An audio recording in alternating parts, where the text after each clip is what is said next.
Hi అండి, welcome to our channel భవిష్య ముచ్చట్లు. నేను ఈరోజు గులాబ్ జామ్ చేస్తున్నాను. ఒక ప్యాకెట్ గులాబ్ జామ్ తీసుకున్నానండి. ఈ ప్యాకెట్ గులాబ్ జామ్కి ఒక కప్పు నేను బెల్లం తీసుకున్నానండి. బెల్లంతో చేస్తున్నాను. నేను చక్కెర వాడనండి, బెల్లమే యూజ్ చేస్తాను. ఒక కప్పు బెల్లం తీసుకున్నాను. ఒక 3 యాలక్కాయలు కూడా కొట్టి పెట్టేసుకున్నాను. ఇప్పుడు ఈ బెల్లము ఒక గిన్నెలో వేసేసుకుంటున్నానండి. ఒక కప్పు బెల్లం తీసుకున్నాను కదా, ఒక కప్పు నీళ్ళు, అదే కప్పుతో ఒక కప్పు నీళ్లు తీసేసుకుంటున్నానండి. ఇది ఇప్పుడు ఆన్ చేసి పెట్టేసుకుంటాను. ఆన్ చేసి పెట్టేసుకొని ఆ పిండి కలిపేసుకుంటానండి. అది మరిగేలోపు గులాబ్ జామ్ పిండి ఒక గిన్నెలోకి తీసుకున్నానండి. ఉంటలు ఉంటుంది కదా, ఆ ఉంటలు లేకుండా బాగా ఫస్ట్ కలిపేసుకోవాలండి. ఉంటలు ఏం లేకుండా కలిపేసుకొని తర్వాత కొన్ని నీళ్లు వేసి కలిపేసుకుంటాను.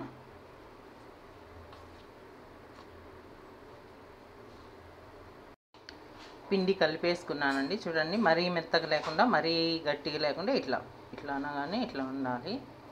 వాటర్ ఎక్కువ వేయకూడదండి, కొంచెం కొంచెం వేసి కలుపుకోవాలి. లేదంటే ఇది ఫాస్ట్గా లూజ్ అయిపోతుంది. కొంచెం వాటరే పడుతుంది కదా, కొంచెం కొంచెం వేసి కలపాలి. ఇప్పుడు ఇది కలిపేసుకున్నాను. ఒక మూత పెట్టేసుకుంటాను.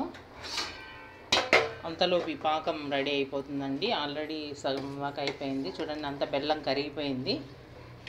ఇది పాకం వచ్చేలోపు కొంచెం తీగ పాకం వస్తే చాలండి. వచ్చేలోపు ఒక 5 నిమిషాలు 10 నిమిషాలు అది నానిపోతుంది పిండి.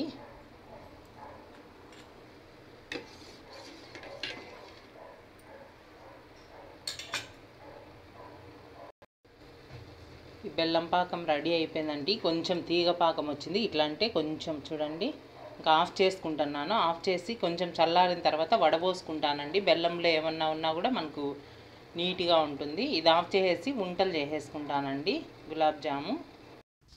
ఇప్పుడు వంటలు చేసుకుంటున్నానండి. భవిష్య కూడా గులాబ్ జామ్ చేస్తాను. చూడండి, చైనా రౌండ్గా మధ్యలో పెట్టుకో, అరిచేతిలో పెట్టుకో, అరిచేతిలో పెట్టుకో, ఇక్కడ పెట్టి ఆ చేత్తో ఇట్లాను అట్లా భవిష్య కూడా నేర్చేసుకునిందండి. ఒక పాట పాడినానా, భవి తల్లి పాట పాడు. చేస్తా పాడు.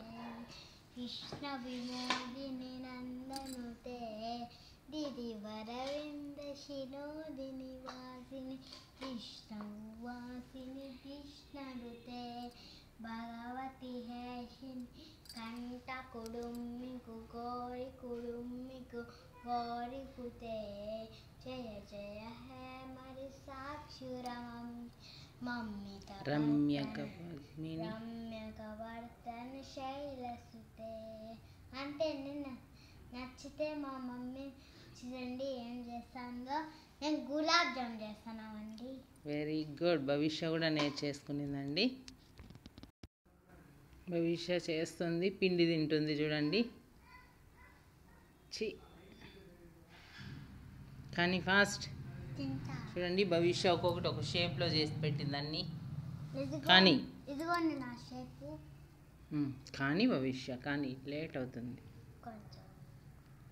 అన్ని ముద్దలు చేసేసానండి. భవిష్య చేసింది. చూడండి, ఆయిల్ పెట్టేసుకున్నాను. పాకము చల్లారిందండి. ఇది వడబోసుకుంటున్నాను నేను.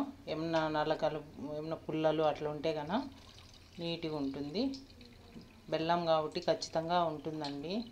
చూడండి, లాస్ట్లో కొంచెము ఇసుకలాగా కొంచెం ఉంది. అవి కసకస అన్నట్లు ఉంటాయి మనం తినేటప్పుడు. వడబోసేసుకున్నాను. ఇప్పుడు గులాబ్ జామ్ వేసేసుకుంటానండి. ఒక ప్యాకెట్ ఒకసారికి సరిపోతున్నాయండి. చూడండి, ఒకసారికి వచ్చేసినాయి. ఫస్ట్ కొంచెం హైలో పెట్టి మళ్ళీ సిమ్లో పెట్టేద్దామండి, లేదంటే లోపల ఉడకవు, ఇవి కుక్ అవ్వవు. బెల్లంతో చేసినామంటే అందరం తినచ్చండి. బెల్లం హెల్తీకి కూడా మంచిది కాబట్టి వీలైనంత వరకు చక్కెర తగ్గించుకొని బెల్లంతో చేసుకుంటే బాగుంటుందండి. ఒకవేళ మన ఇంట్లో షుగర్ పేషెంట్లు ఉన్న వాళ్ళు కూడా మనస్ఫూర్తిగా తినగలుగుతారు. లేదంటే స్వీట్ చూస్తానే ఎవరికైనా తినాలనిపిస్తుంది. ఇట్లా బెల్లంతో చేసినామనుకో వాళ్ళు కూడా తింటారు. హెల్త్కు మంచిది, అందరం తినచ్చు. మీడియం ఫ్లేమ్లో పెట్టినానండి. మీడియం ఫ్లేమ్లో పెడితే లోపల కూడా పచ్చిగా అట్లా లేకుండా బాగా ఉడికిపోతుంది. లేదంటే లోపల పిండిలాగా అట్లా ఉంటుందండి. బాగా ఉడికిపోయిందండి. ఇప్పుడు తీసేసుకుందాము. వేగిపోయినాయి.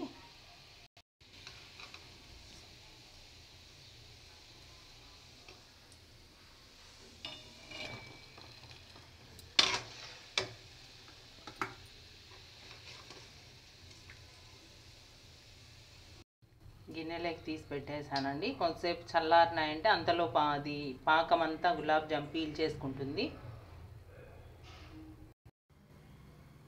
గులాబ్ జామ్ రెడీ అయిపోయిందండి. ఇప్పుడు టేస్ట్ చూద్దాము. చల్లారింది. ఓకే అండి, బెల్లం గులాబ్ జామ్ రెడీ. భవిష్య తింటుంది, టేస్ట్ చేస్తుంది. తిన్నానా, ఎట్లుందో చెప్పు. సూపర్ మే అదిగా లైక్ చేయండి, షేర్ చేయండి, సబ్స్క్రైబ్ చేయండి. భవిష్య ఒక సెల్లు తీసుకొని దీంతో వీడియోస్ తీస్తా, వ్లాగ్ చేసినట్లు అన్నీ చెప్తుందండి. ఆ వీడియోలు అంతా రికార్డ్ చేస్తుంది. ఓకే అండి, మీకు నచ్చితే లైక్ చేయండి, షేర్ చేయండి, సబ్స్క్రైబ్ చేయండి. థ్యాంక్ యూ అండి. Bye please bye. Subscribe. Bye bye.